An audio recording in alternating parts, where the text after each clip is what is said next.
Olá, tudo bem com você? Atos capítulo 20, é sobre esse capítulo que vamos meditar hoje. E os detalhes geográficos que Lucas provê em seus relatos atestam a veracidade do livro. Todas as informações que ele passa são fidedignas e daria perfeitamente para refazer as viagens de Paulo com base nas informações precisas que o Dr. Lucas passa em seus relatórios. O espírito pastoral de Paulo o levava a encorajar os irmãos por onde passava.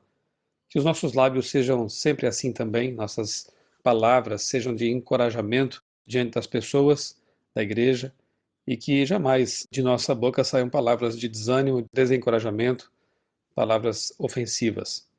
Verso 9: num discurso, fale claramente para ser compreendido, alto para ser ouvido e pouco para ser apreciado.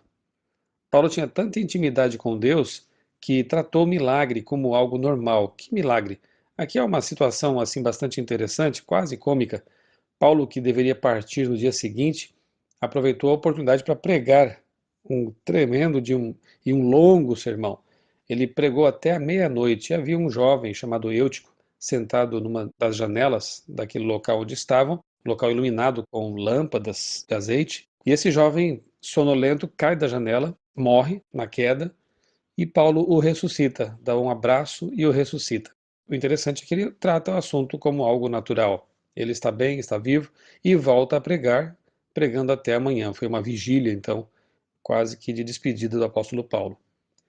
Ele era um homem determinado também, e Deus usou essa característica dele para o bem do reino dele.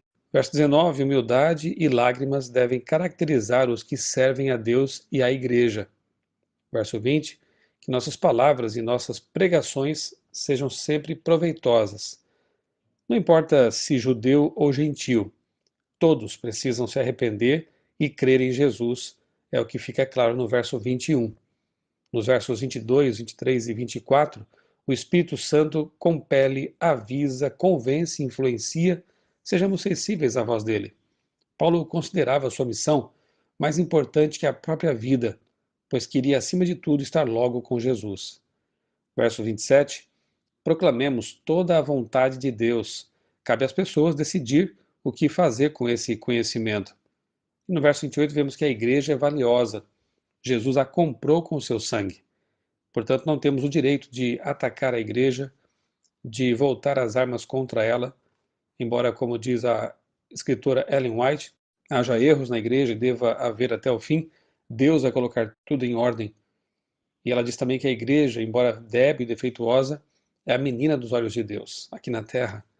E esse verso 28 mostra realmente que para Deus ela é muito valiosa, porque Jesus comprou, assim como comprou cada ser humano, comprou também a igreja com o seu sangue, morreu por ela.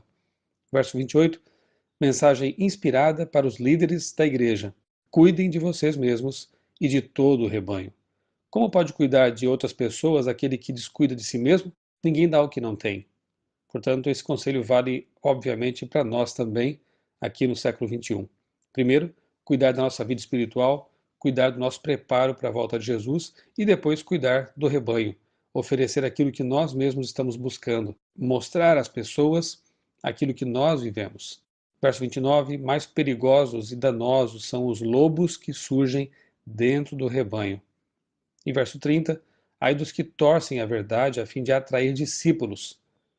A vaidade e a sede de poder de algumas pessoas as levam ao ponto de torcer a verdade em benefício próprio, e pagarão caro por isso certamente.